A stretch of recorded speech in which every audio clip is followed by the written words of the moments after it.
TIAA is on a mission. Why? Because 54% of Black Americans don't have enough savings to retire. So in collaboration with big-name artists like Wyclef Jean, TIAA released Paper Right, new music inspiring a new financial future.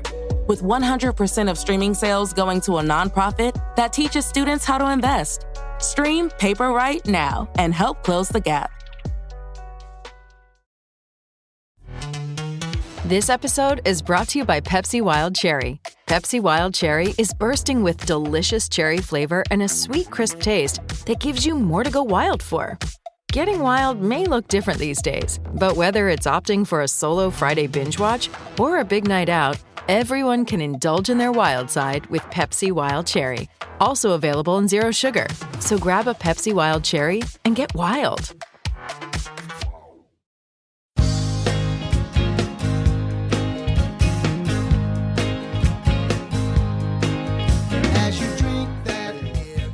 All right, well, the important news is we've survived 2021. Yes. Right? Which means we're back. We're back for episode 5 of the Vibecast, the podcast celebrating the fun, the music, the fans, and most importantly, the musicians of the Philadelphia band Chico's Vibe. I'm John Parkinson. I'm here with producer Matt Kelly. And Matt, this podcast, as we noted, is being released on New Year's Eve 2021. And going way back, it was Julius Caesar, actually. I did some research for this podcast, who proposed the calendar where the new year begins on January 1. So it's the Julian calendar. And somehow I think that's fitting for today's podcast, because while New York City, for New Year's Eve, they have the tradition of dropping the ball.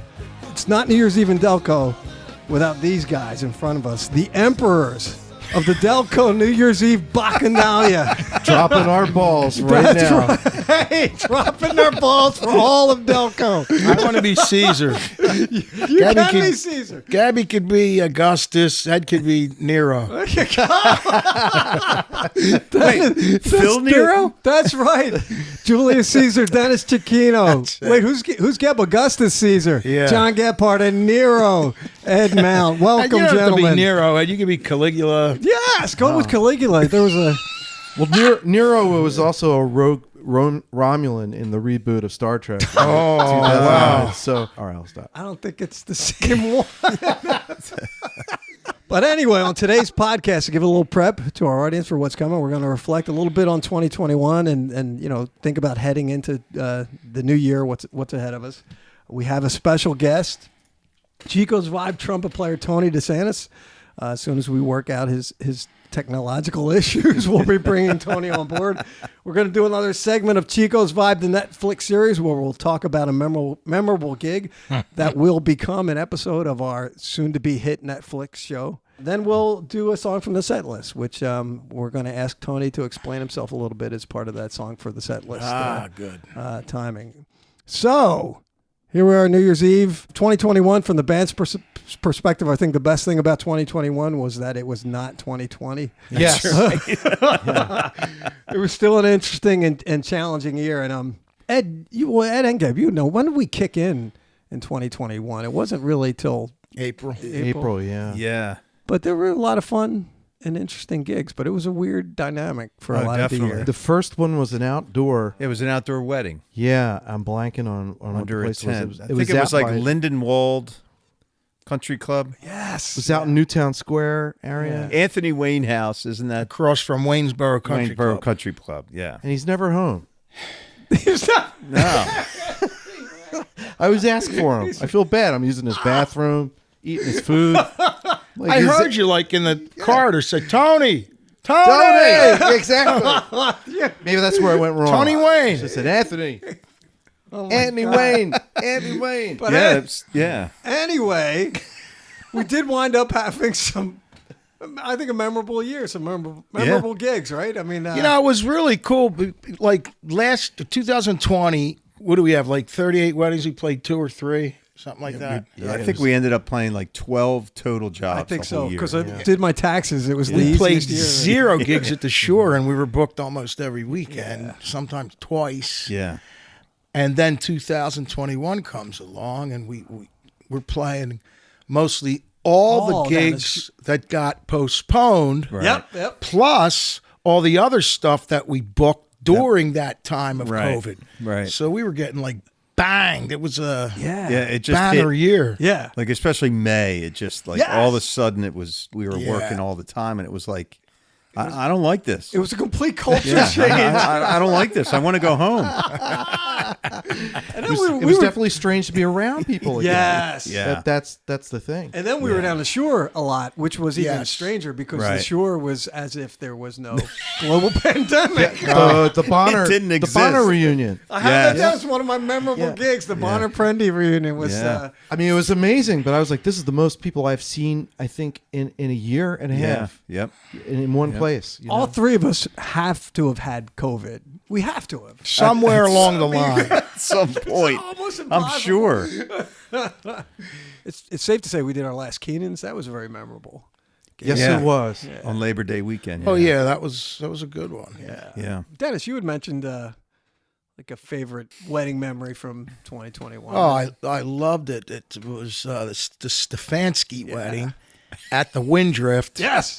And in the meantime, I mean, before I even got there, I'm feeding right into Gebby's line for me. Like, I'm going to get there with like 10 minutes before we start. And I'm like flying We down. might want to let our listeners know that the more wisdom you get in the wedding gig, the later you arrive at gigs. Yeah, I think I teed off on that one or two podcasts to go. Yes. Okay. I don't need like a wedding coordinator telling me what to do. We've been doing it longer than them, longer than any wedding coordinator. We've been doing weddings. We know how to do it.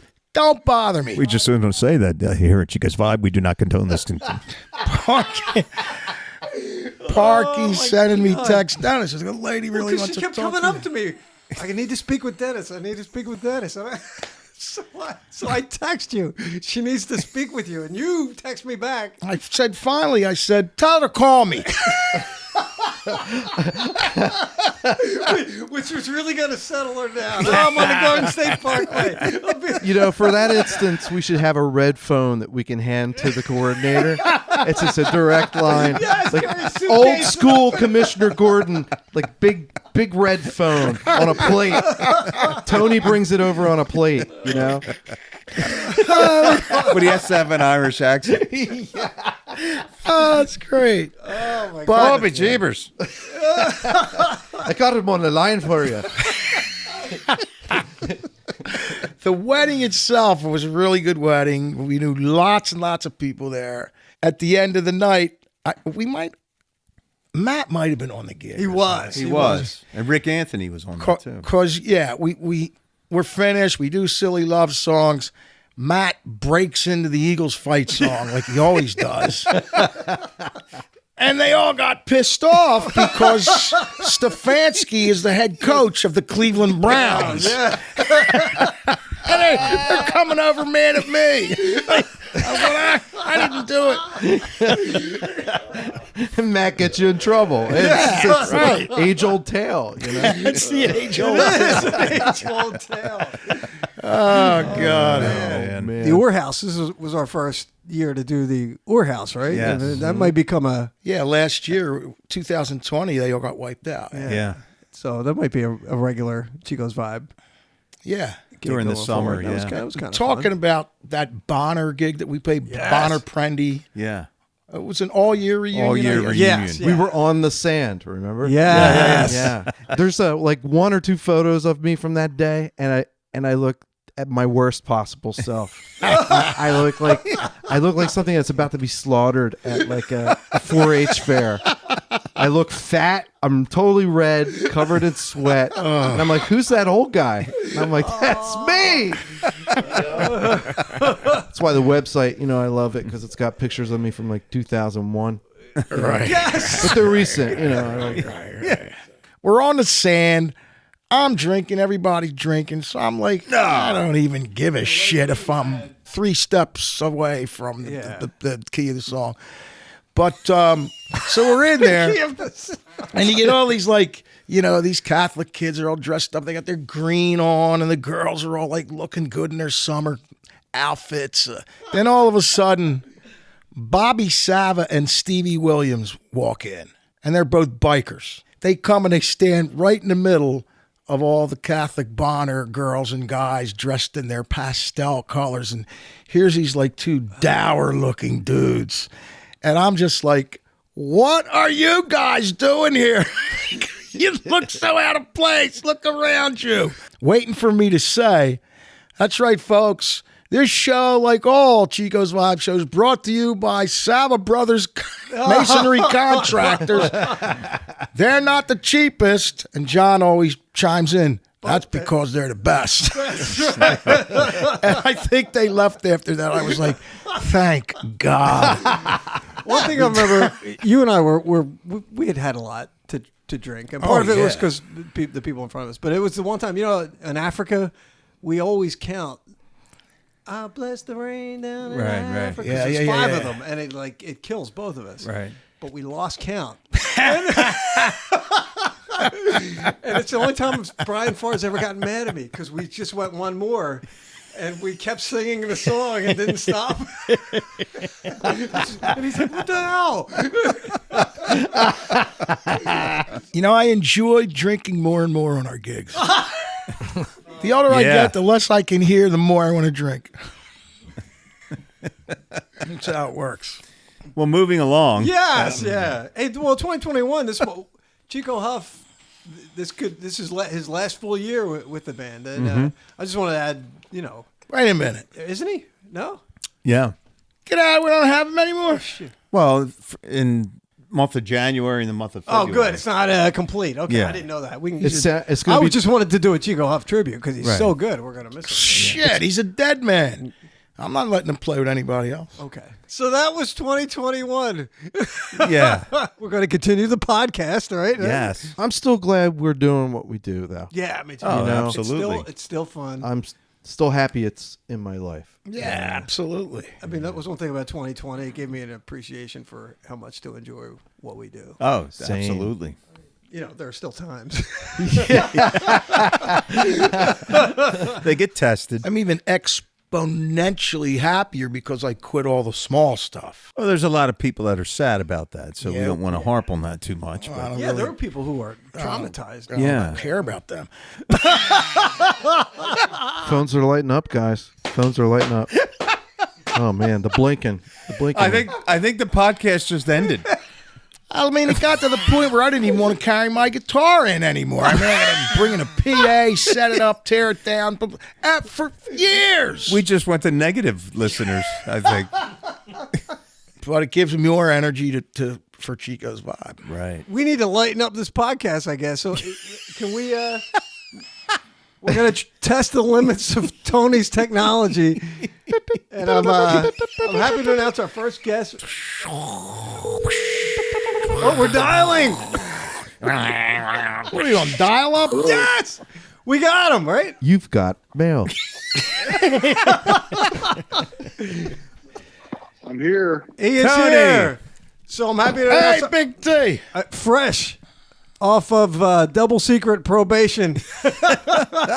He's got his lawyer with him. Tony's I will call him a Havertown musical legend, right? Absolutely. Yeah. Absolutely. Just did that little spread in the paper. And, and even plugged Chico's Vibe, which I think. Yeah, one sentence. Yeah. 4 words. I play in Chico's Vibe. 5 words. But we were in it. Yeah. So, I mean, that's something. Tony, when we have guests on the God, he had a heart attack. Are you on the floor? Click twice if you're in danger. Push 5 if you are in danger. Tony, you're still there. Yeah. do you wish you weren't? But Tony, what we like to do for our podcast guests is ask them to talk about. So you've been playing music. You've been playing music professionally for a very long time. But let's go back. When did you first start playing trumpet? Like what got you started? Oh, I was actually like 6 or 7 years old.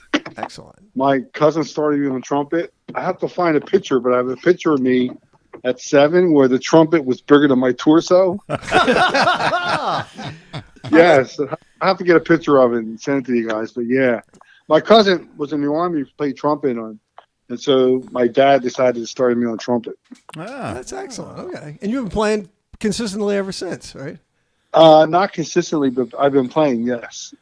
Were there other instruments that you played growing up, or Piano a little bit. when you went to college, were you still playing? Because I know for a while you had a dual career, right? Where you're a musician, and I think you worked at Vanguard. So Well, let's step back. So when I was in high school, I excelled in music, and I think at the time remember when we were in school, there was no ADD or any kind of reading thing.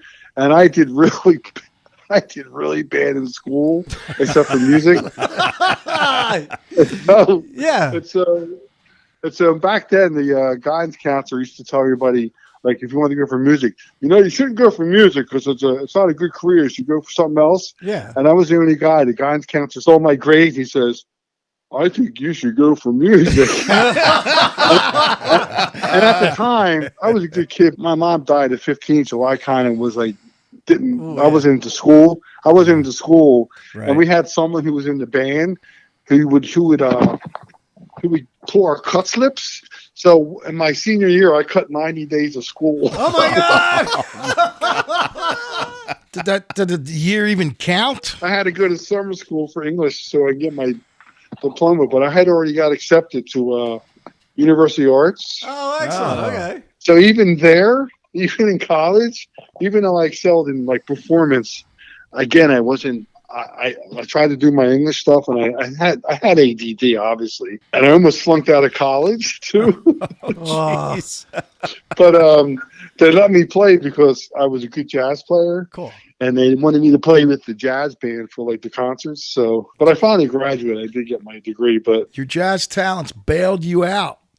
and you know what you're right, Chico. The thing was back then, like the kids coming out of college now are phenomenal. Back then, I could play like a blues, and I was considered really good. So everybody else was pretty. No, seriously, everybody was pretty mediocre. So Right. in that regards, I was fortunate. But I went to school. I got my degree, and then my father died when I was 19. So I kind of decided to get a full-time job because I needed to get benefits and stuff. Yeah.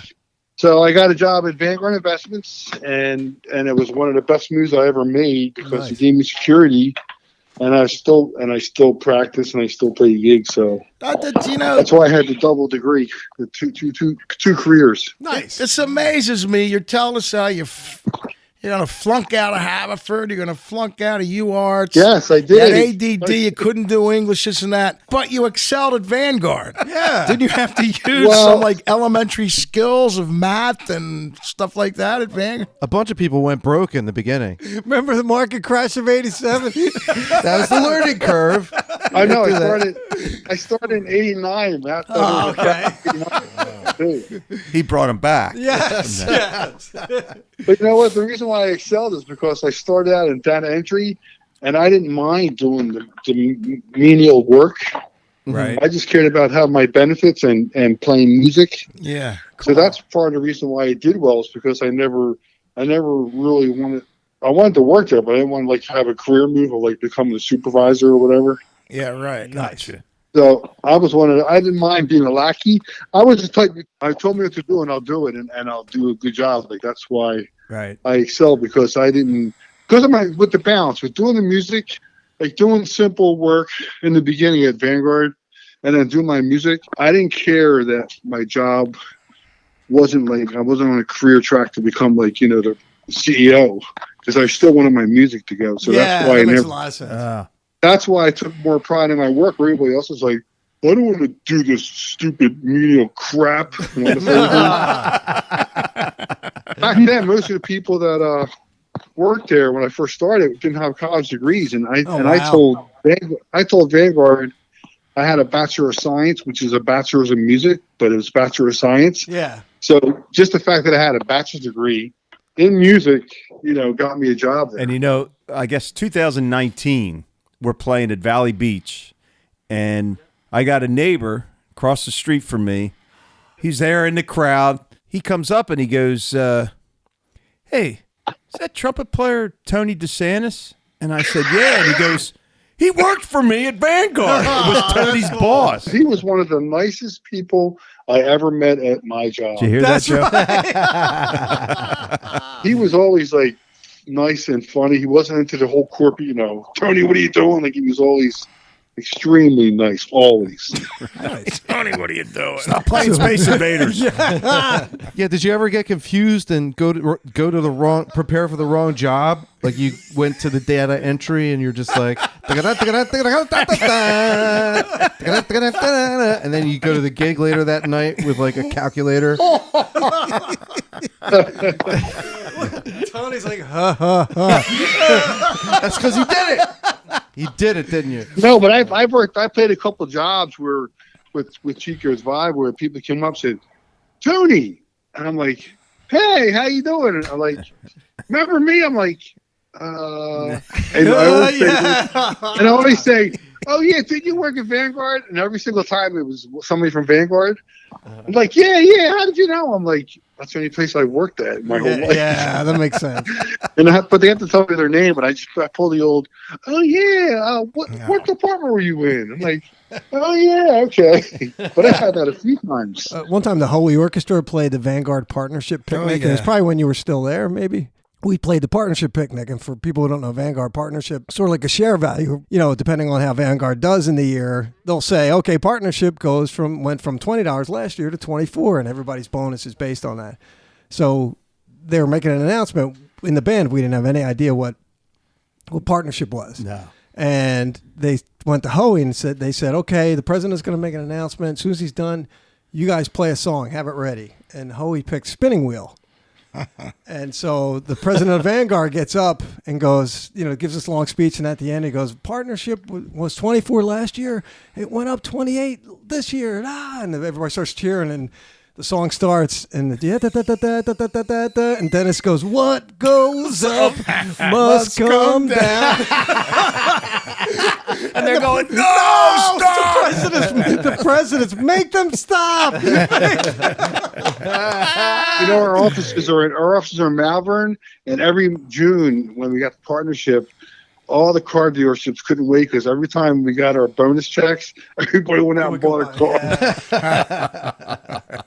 But let's get back to your, so you had the Vanguard job, but then you started playing with bands and with gigs. I mean, what was your start, and how'd you latch in? And we would need to get you to the point, how did you cross paths with Chico's Vibe? Like, who led you there? Do you remember your first gig? By going to University of Arts, I immediately got gigs when I was in school because that was the biggest connection. Back in the early 80s when I went to school there, that was the hotbed for jazz. It was ahead of Temple in Westchester, where I can honestly say now Temple is really now the hotbed of the jazz.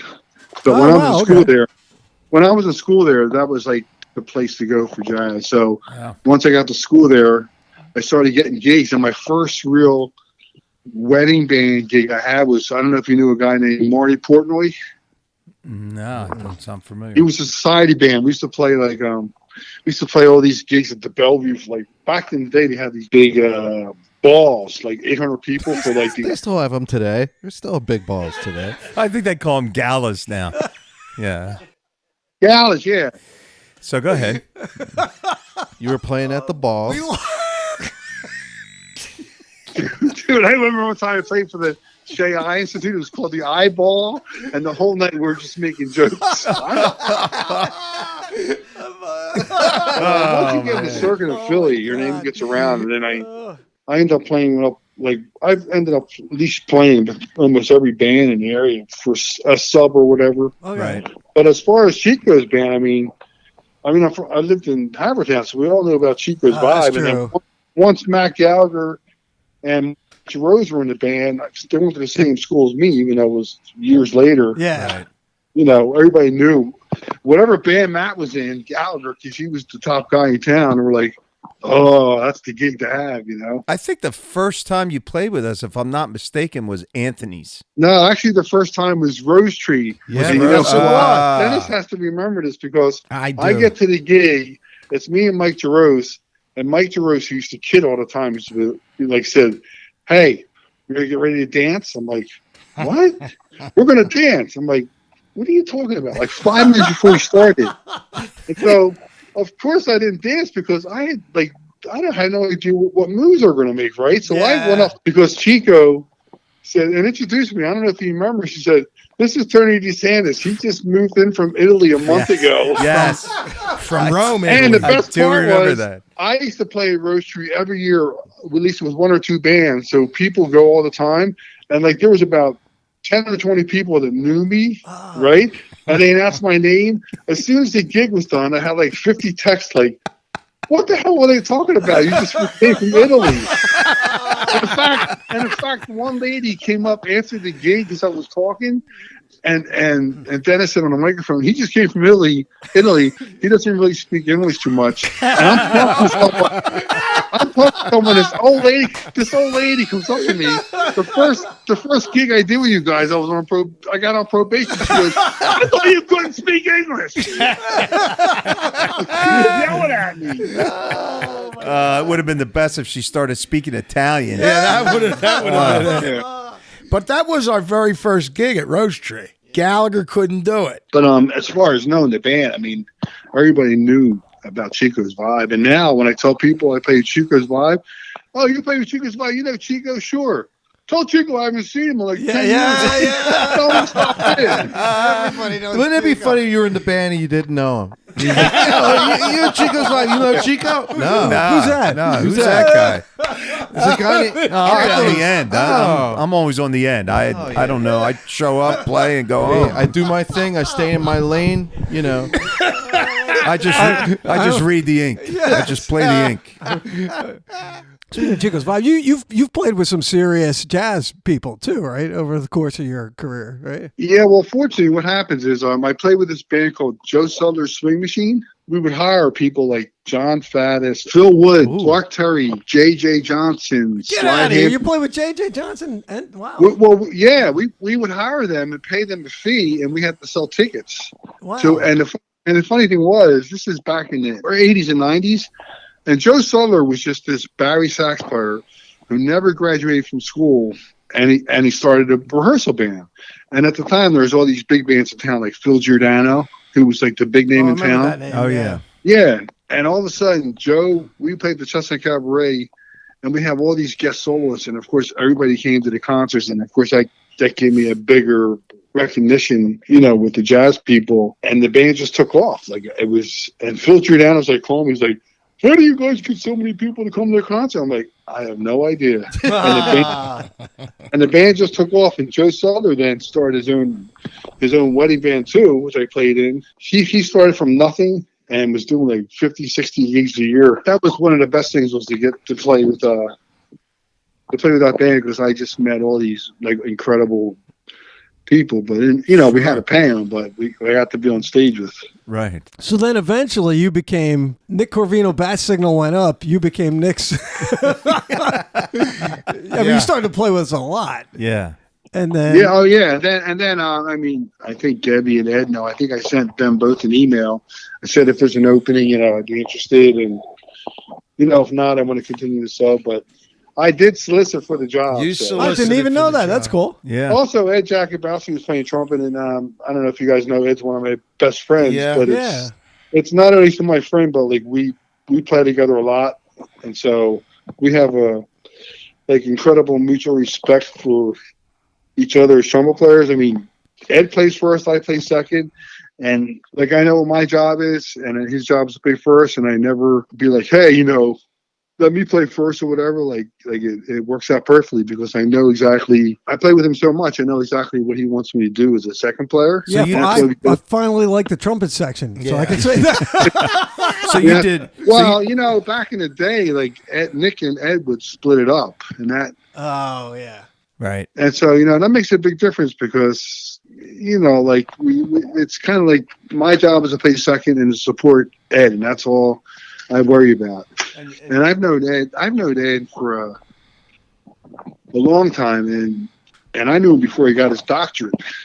And I seen him just progress to he's one of the top guys in town that can play jazz and classical. Right. Yeah, that's cool. It's him, Matt Gallagher, the top two guys who can do that in town. Right. Oh, really? Okay, cool.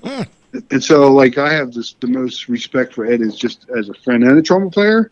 So that's why there's never, just like when I used to play in a band with John Swana, Sure. who's like one of the top guys in town, jazz-wise. You know, we played together, and there was never a competition between me and John because, well, first of all, I always thought he was better, but we just got along and learned from each other. You know? Right. You know, when you were at Vanguard, you were like kind of the grunt guy, and you've come into Chico's Vibe, and you're kind of the grunt guy. So, you know what? It's actually, you know what's funny is I like that because my personality, I like to be told what to do. Like when I want to, I do. When I work, makes sense. I wasn't into like doing projects where I had to be the lead on a project. Like I Right. wanted to be the helper guy. I'm Sure. like I like to be the trumpet helper guy. Right. Cool. But that's my personality. Like, I don't need to be the supervisor or the boss. I like to be the supportive person because I don't know, it's just my personality. Yeah. No, that's great. We're thinking about putting you and Dr. Ed on wires, and you actually go and you break into flight because of how in tune you are with each other. You take off like these Valkyries. We're flying monkeys. And just so you know, the harness and all the wires, we will go towards the lowest bidder, so you'll be safe. Just keep Ed ahead of Tony a little bit. Tony wants to be the grunt, the support plane. That'll get us to transition. So Tony, we're going to do 2 recurring segments that we do on the Vibecast. Well, this is only the second time we've done it. I call it Chico's Vibe, the Netflix series, and the premise is we're going to have a series on Netflix. Ed and I have been talking about it for years, where each episode of the series is a gig, like a memorable gig that we've done. That'll be how the series progresses, but there'll also be an arc for the year, for the season, and that arc for the first season is the serial killing of wedding photographers and how that plays out. But anyway, that's not what we're going to talk about today. The episode that this is going to be is a memorable gig that I'm calling the Winter Storm Dog Poop Gig. Oh yeah. So, and we're talking about that because you were a sub on this gig, and I think you remember it well, right? Oh, absolutely. Okay. It was a snowy day. Yes. I never forget because my biggest concern was we had like a 6 o'clock or 5 o'clock start. Yes. And I'm checking GPS from 10 o'clock on. How long will it take to get to Center City? Yeah, and it was on a Friday night. Yes, Friday night. That's a critical part of the story. It was Friday night, 6 o'clock in Center City. Starts to snow like 1 o'clock or whatever it was. And my GPS is like an hour and a half. It just 2 hours. Yeah, it kept growing. So I left my house at like, I don't know, 2:30. And of course, by the time I got on the Rouge, and I know every shortcut to Philly, and it was like, oh my God, I'm going to be late. Yeah. And that was the thing of it. To interrupt you for a second, it was 4 years ago. It was December. I looked, because the good thing is, could look all this stuff up. It was December 15th, 2017. And one advantage for us was Ardmore guitar legend Chris McCord. His wife. Yeah. It was Cindy's Duffy. son's wedding. They're good friends of ours. Yeah. Yes. But Tony, go ahead. I mean, and I think Geb, maybe you and George and maybe Yadish had got there early enough. So I got there early because I left early. Okay. Yeah, we were there. I think Chris Farr was on. Chris Farr was on the gig for Ed. Yeah, Ed, we're going to need you to be an independent. You're going to have to represent the audience and ask questions. So the challenge for the rest of us, like you were saying, Tony, we were all on the road, couldn't get there. Right. And it was just nuts. Streets were just not only backed up, just not even moving. And I'm in my car checking GPS every 2 minutes. I have Google Maps and Waze at the same time, trying to figure out which was the fastest. There was no other way to take, because I was turning here, turning there. Like you're saying, every shortcut in Philly, and anywhere you turned, you were just same deal. Yeah, and I had the problem with Waze. It would try to find a route, and it would send me on a road that didn't have traffic, but it wasn't passable. Yes. Yeah. Yep. So I think I got there at 6 o'clock start. I think I got there at 6:30, and I was freaked out by the time I got there. Well, but I still wasn't. I wasn't the last person there. No, a lot of the guests were late. Okay. To getting there, so they kind of pushed the time back a little. I think they pushed it back like 15 minutes. So it was like 6:15 because he was nowhere near the place. Right. John is pointing at Dennis at this moment.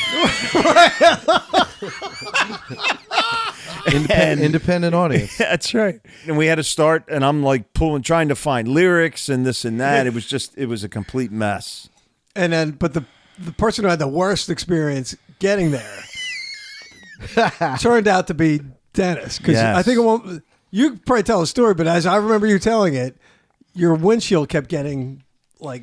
Yeah, I try to pull over and get all the ice and snow off of the blade, the wipers.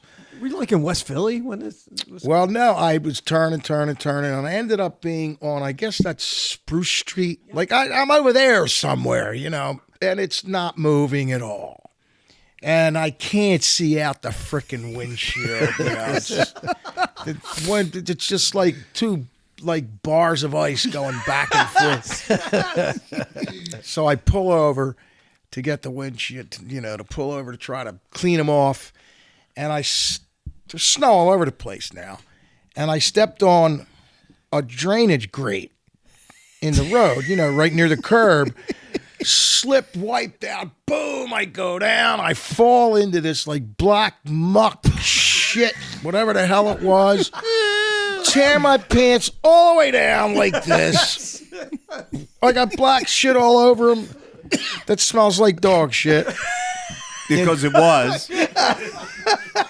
It might have been like all dog shit running down the curb into the Dog drain. shit row is where he was right there. Now I'm like, I get back in the car. I'm pissed off. This is like Snoopy's snow cone machine. Everything's dog crap. going wrong. I can't get to the gig. My pants are ripped. I smell like shit. I'm still like, I don't know how many blocks away. Finally, I get down. I pull into the parking lot, and I get out. I'm like, oh man, look at this. I go walking down, and we had just announced the bride and groom, and here comes Dennis. No, I'm just kidding. I had to go. You had to go line them up. I'm walking in. All the flies. I'm walking in. My pants are ripped all over the freaking place. And I'm like asking you guys, like, any of you guys got like spray or something? What you gonna say, pants? Any of you guys got pants? I went back and asked Thomas. I said, dude, do you have? Is there like a shower in here? Like, the waiters or waitresses take showers. Sorry, mate, no showers in here. Didn't somebody give you like Tide stain remover? The female wedding coordinator or whatever. Who you had to work with? Who smelled? She comes up. She says, "You really smell like dog shit." I'm going, I know. What the hell am I going to do? There's nowhere I can wash. She says, oh, no. She goes, wait, I have some Febreze or something.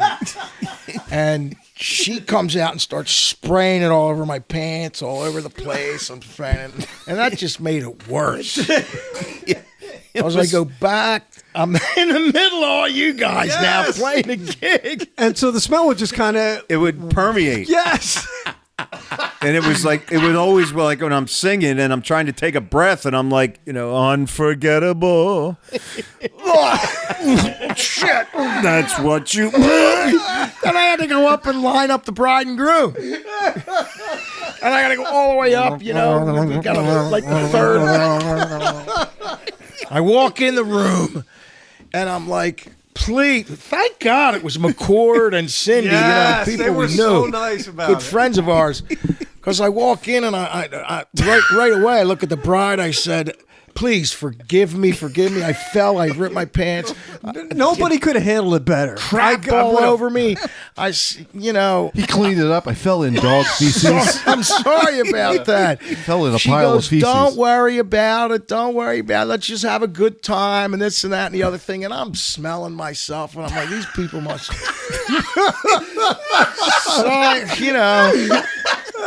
I couldn't wait to get out of that room because it's a small room up there. They're all like, no, it's all fun. No, we're good. It was a large bridal party. That's where they got the Johnny on the spot, and they just cut a little square out. And you sang into that the whole night. But then luckily I come back down and we do the introductions, and on Gabriel says, Dan, I got a pair of jeans in the car. I did. I came right from work, but here my jeans were like a light wash. Yes. Better than wearing what I had on. Black shoes and these whitewashed jeans. Yeah. With a black jacket on. Oh my God, it was classic. Yeah, but the funny thing was I when forgot Dennis Tony's showed up, still here. when Dennis showed up, it took 5 or 10 minutes for the smell to get to our side. And meanwhile, Dennis shows up, and Chris Farr's like, "What the fuck is that smell?"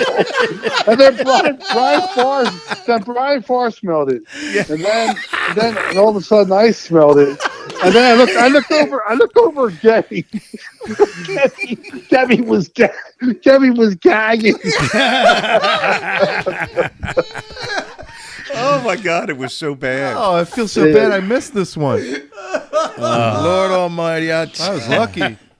But it took a few minutes for it to permeate the whole band, and by the time it did, we're like, "What the hell?" You had a mixture of shit and Febreze.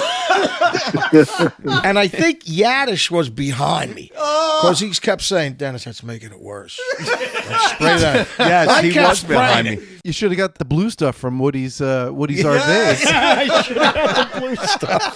But the good news is, once you got in the jeans, it turned into a really fun gig because people all Excellent got gig. there, they got Right, relaxed, they were grateful to be there. But so it was a happy ending, but it was just a Rough beginning. yes. But yeah, so I thought that was a good. I could make a good episode. Yeah. Well, that was, and Tony was on that gig as a sub. Yes. Right. Yes. That's funny. Yeah.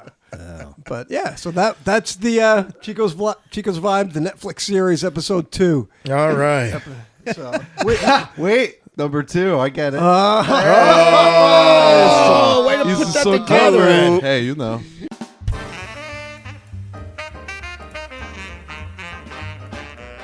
Hey everybody, producer Matt hopping in real quick to let you know about a few shows that Chico's Vibe is playing in the coming weeks. First, January 8th, they're playing at Harba Village in Malika Hills, New Jersey. They're playing from noon to 4. On January 22nd, they're playing at Renault Winery in Egg Harbor City, New Jersey from 12 to 4. And on February 12th, they are back at Harba Village in Malika Hills, New Jersey, again playing from noon until 4. Go check out Chico's Vibe at some of those shows. And now, back to the podcast. all right, so our last podcast we picked as our song from the set list, "Love Train," which partially explains the presence of Tony on the podcast. So a little background on the song "Love Train." It's a classic song from the classic era of the Sound of Philadelphia and Philadelphia International Records. "Love Train" was written by Kenny Gamble and Leon Huff, who wrote and produced so many great songs. It was recorded by the OJs. It reached number 1 on the Billboard charts in March 1973. It was recorded at Sigma Sound Studios in Philadelphia that was located at 212 North 12th Street. It closed in 2014, but we played there, right? Yeah, we recorded one of Larry's tunes. Yeah. So we have something in common with the Philly Yeah. sound. It was on the OJ's album called Backstabbers, which was the only other hit from the album. The song was number 32 for the year 1973 of the Billboard Hot 100 for the year. Gamble and Huff also had number 15 for the year 1973, and that was Me and Mrs. Jones by Billy Paul. That was also 1973. 1973 was an odd year for popular music, I think, based on the top. Well, I wrote down the top 6 songs for 1973. Number 1 was "Tie a Yellow Ribbon." Wow. Tony Orlando. Holy crap. Number 2 is an Ed Mount classic. Bad Leroy Brown. That's right. Yes. Number 3 was "Killing Me Softly" by Roberta Flack. Number 4 Let's Get It On by Marvin Gaye. And number 5 is a Gebby classic, My Love by Paul McCartney and Wings. Number 6, I went and listened to it because I'd never heard it. It's called Why Me by Chris Christopherson. Why me, Lord? That's it. Have I ever done to deserve even one? I listened to the whole song. I can't know believe it was a huge hit. I love Chris Christopherson stuff, but my mom actually loved that song. Bought the 45, let me learn it. Nice, but Love Train, great song, great message. Lord help me, Jesus, I'm wasted.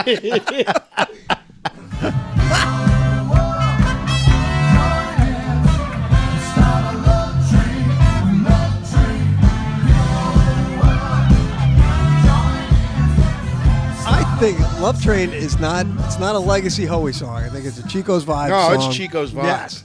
I remember joining the band and never having played it before. Yeah. And of course, the thing that goes with Love Train now is the horns go out into the audience and form a love train. And that has turned into lots of crazy moments. Now, I like how you just, broken legs. Yes. Yeah. I'm trying to All suits.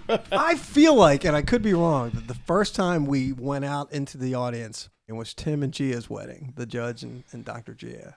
I feel like that was the first time we did it. Of course, I don't remember the date of that wedding, but I think it was more early. Oh, it was early. It was early, yeah. Yeah, I think it's just like we were being goofy, and there was a crowd we could be goofy with and went Right, out. right. But from there, we pretty much, other than some COVID moments or some crowds that Ed and I don't like. Excuse me.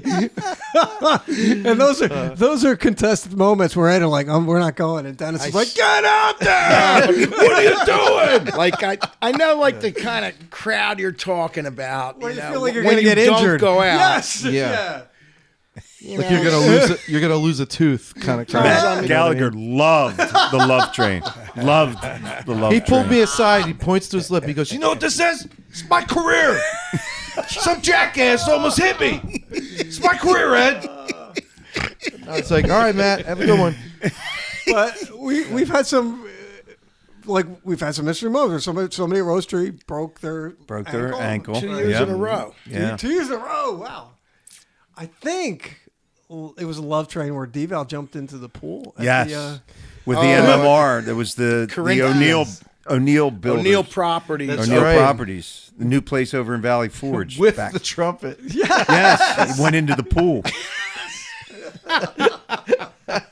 Yep. That was with MMR. That's when we met. Oh, yeah. That's they got us Casey the- and they got us the Nick. camp out. Yeah. And I got a T-shirt from that gig that had a weird thing that said "Ask about the canoe" on the back of it. I forget. There were canoe rides at because it went right against. on a scoop. Still have it? Yeah, so I had the shirt Right next to the and I would wear it. I was in Home Depot and people were like, "All right, what's with the canoe?" And I would forget it was on the shirt, and I'd just be like, "What? Your shirt says ask about the canoe." I said, I have no idea what the shirt. It's my Home Depot shirt, you know. But before we get more into the train, you guys, so Ed and I are paying attention to the train for a significant portion of the song. You guys sing and play the song, and I think from the way you do it that you guys really like the song. Is that correct? I'm still it, maybe. Absolutely. Yeah. I like it because there's so much excitement going on. Right. With you guys going out there. Okay. If we didn't have that thing, that shtick. You know, I figured you in particular just take the message to heart. People all over the world join hands, start a love train. Yeah, people all over the world join hands. Yeah, it's Yeah. coming out of my heart. Yeah. And that's where it was the fist fight at the big club. Oh, right. The fist People fight. around the world join hands. His foot's on my head. Yeah. You know, it's a good arrangement. Too. It is. Yeah. It's a Giroux It's a arrangement. Giroux arrangement. So like, Yeah, the harmonies and the horns are to walk in, fantastic. and especially like if we go out into a real echoey lobby or something where it's marble. It sounds like we're an isolated horn track for that like 4 bars while we're outside, good. and you could just hear all the harmonies and Yeah, it's a lot of fun. And Tony Yes. is the highlight. Yeah, of so most of the. that gets us into the love train strategy, which over the years there's definitely. You understand the You said, "Don't you understand the concept?" concept, love train concept. So Ed, a trumpet player cannot lead the love train, and a trumpet player cannot be the caboose of the love train, right? Because it just doesn't hold up. And I'm not sure why. But I'm doing my best, and I think there's 100 people behind me, and I turn, and it's Parky, and 50 feet away from him is somebody else. No, do you know what happens, Ed? What happened? I got my eye on it the whole time, and you'll have 100 people behind you to start, and then you'll get like some schmuck in the crowd. I see it all the time too. They ends up veer off. And go, his way, and then everybody follows him, and you got like Right. you 4 and 2 people following you. Right. But then I think And I keep saying, no, follow the horns. That does happen. Follow the horns. But then we'll let Tony have his piece. There's also the Tony problem, which we would go out and start to form the love train, and Tony would see like a very pretty woman, and Wait, you figured that one out? yes, I and would always completely let her- stop the train and try to get her in front of him. I didn't know. Yeah, And exactly. so then Ed and I keep going, and then Tony's just standing there. I'm like, why don't you get in front of me? And he continues. And John and Parky's behind me. Don't stop! I'm like, well, people are trying to butt in the train. I didn't realize that you didn't want anybody to come in. They can't do that. And that was the disconnect. He didn't understand I the didn't know. concept. The train of the keeps it love train. rolling. That's what. And you got to understand. Well, before I joined the band, I saw you guys do the Love Train before. But I used to play in this wedding band that we would go out on the floor for a Jewish wedding, and we would entertain the bride and groom and walk around a circle. And when we did that, the people would follow us, and we were allowed to let the people come in between the horns. So I just thought, It was a cultural thing. that's what they wanted, and It's a and of cultural course, thing. as I got older, anybody who was good looking, I was always wanted them to like get in front of me. I was just like, but I didn't realize. I thought that was okay until But it was like until Dennis yelled at me and told me not to do that. You can stop for half a second and try to get the girl, but you can't hold the whole gosh damn line up. It was like he got caught. All right, There's a all right, big calm down. separation Let's now. calm down now. It's great. Come on. And I think you guys realize it while we're on the floor. There's always women trying to jump in, or anybody jumping in between us. Yeah. And it's hard for me while I'm playing to like explain to them, don't bother me, get behind me. I don't want to be ignorant. Be like, no. You can't. It was at the end of a gig, and it was like you got called into the principal's office. It was the funniest thing. Yeah. Chico just went, DeSantis! No, what I did was and you walked out. What I did was I did break the rule, but I know what the rule was. I would try to start a second love train because that's what happened. It was more like I thought, well, if we had 2 love trains, it'd be even better. But I didn't realize. Oh, did that backfire? I had a mad realize- flashback because Dennis was right in his face. Do you not understand the concept of the love train? And you just but like you looked guys- at him like blink, blink. No, that wasn't Blink. the best part. Dennis is yelling at me, and Gabby and Ed Mount are just with their eyes just watching it, and they were speechless. Their mouth was like wide open. Like they didn't. And then next week I showed up, and Gabby said, "I'm surprised you showed up."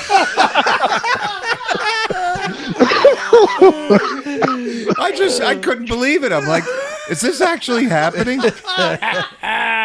That was the best. I'm surprised you That showed love up. train got so messed up. I'm watching it, and I'm just getting mad. I'm like, So that's where probation came from. Yes! It was, Well, we were like, it you're was back like- on probation. In my head, I'm like, we're grown men. We're grown men here. What is going on? I tried to start a second love train. I totally broke the rule, but I didn't realize that was. You know. I think And you always want. You just were telling us earlier how you always want to be in support. You don't want to be the main guy. on the love train. Exactly. And You're right. If this were Septum, renegade love train. it would be derailed. We would be involved in a derailment lawsuit. We've had some great trains over the years, particularly at outdoor events, parks. Where we just get kids going across the stage. And long trains. It's a fun. Yeah, but I'll say this: you guys on stage don't realize whenever we do it, everybody in the audience loves it. Everybody always likes it. Like they're really impressed, or they're like, "Wow, this is cool." Nobody's ever gotten mad at us. Let's right? face it; it's like the dumbest thing. You know, it's like conga line. But so then, instead of to get back into Dennis's good graces because of probation, every time I have a love train, I steal something. I steal something for him and give it to him. I'm always wondering, like. He always comes up either with a comb or like. That's right. He goes.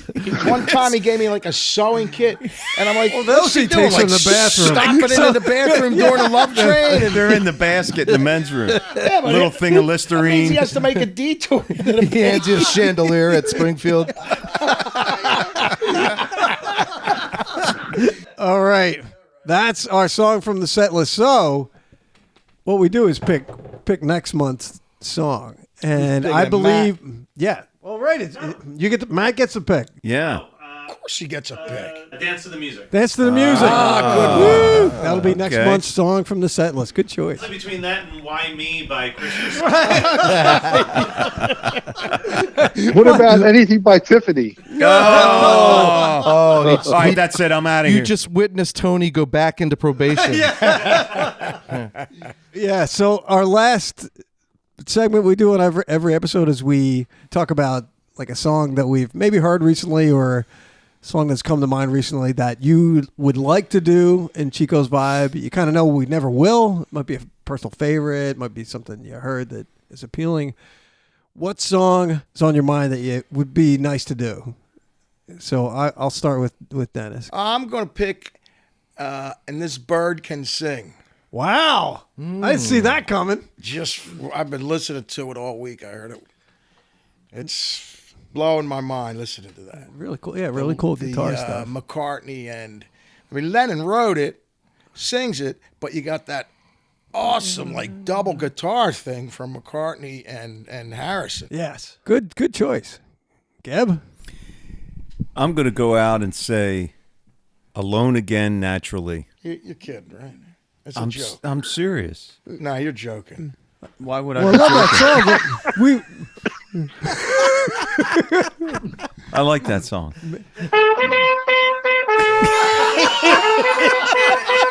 That's exactly why I like it. Wait a minute, we did that before. Wait, did we talk about that before? I think you said. The first episode. Oh, was it? Oh my God. Okay. That just popped in my head. Do you want to stick with that, or was that you? Yeah, I'm sticking with that. All right, Ed Mount, what do you got? You know, I always liked Something Happened on the Way to Heaven, Phil Collins. That's great horn intro. Yeah. You know, so there. Do you want to change your pick up? I'm so Yeah, you know what? happy. I like Phil Collins too. Oh, thanks, Kevin. You gonna pick the same too? Thanks. No, I'm trying to think of the name. The one I always liked. We bullied him into changing. Two No. hearts No. beating just It was his. one It was his solo album. I think it was called West Side. It's a musical number. There's no lyrics. Oh, I don't know it. Yeah, I think it's called West Side. I think that's the name of it. Big T, what you got? I'm going to say a medley of. Oh yes, A medley of Herb Alpert. Herb Alpert. Me and Dr. Ed were talking about like during the dinner. salad. In between every song of every Chico's Live gig. No, we could do like a medley, like there's always like 2-part harmony on his All stuff. this stuff. Yeah. Yes. What's the one that goes dun dun dun dun dun dun dun dun dun dun dun dun? That's a. he does. What is that song? Love. Dun, dun, dun, dun. Yeah. A taste of honey. A Taste of Honey is another one. Yeah. Yeah, taste of honey's bottom. Yes. Ba-da-bop. With Tony, what's the one that starts? Yeah. Wait, wait. Taste the honey. Tony, what's the one that starts? That's Al Hurd. That's Java. Al Hurd. Oh, okay. Sorry, wrong guy. I know we're like doing Herb Alpert requests from Tony. I'm like, play the Lonely Bull. The Lonely Bull. I love because he's probably That just is Flea. he's on the toilet, with the trumpet, because that's where the best echoes are. Tijuana Taxi. That's the one he started with. Oh, he started with that? Yeah. Let's face it. Howie started the comeback of Herb Alpert. The East Coast comeback. East Coast comeback. All right, I'm throwing in one song. It has nothing to do with Herb Alpert. The song, only because I heard it the other day. Reminiscing by Little River Band. That could be a nice Tony trumpet solo. Reminiscing. Friday night, it was late. It was Little River Band. I've always wanted. That's a to great do that vocal. song. Yeah. And it's got a nice little, I think it's probably a flugel solo at the end. At the end, yeah. Yeah. Go. Tony, you might have gotten yourself another podcast guest. Yes. Uh-oh.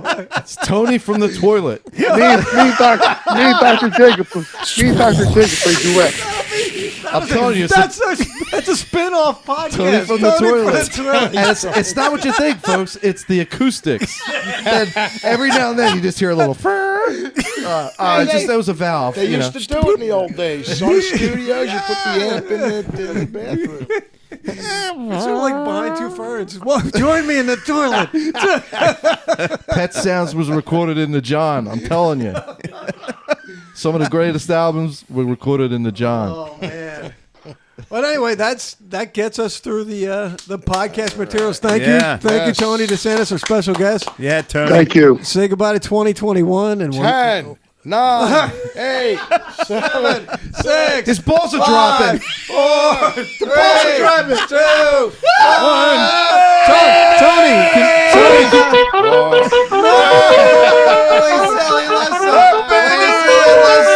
play silly love song.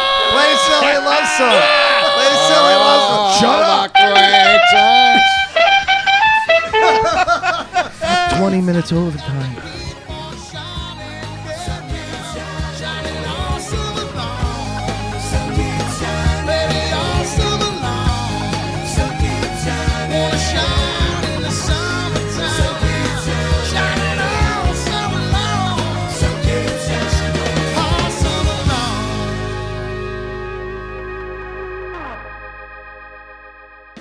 But so Tony, when I'm sorry. Hello? Oh, there you are. Okay. Yeah. Are you out shopping or something? He's very excited to be on the show, folks. Very excited. Huh? Yeah.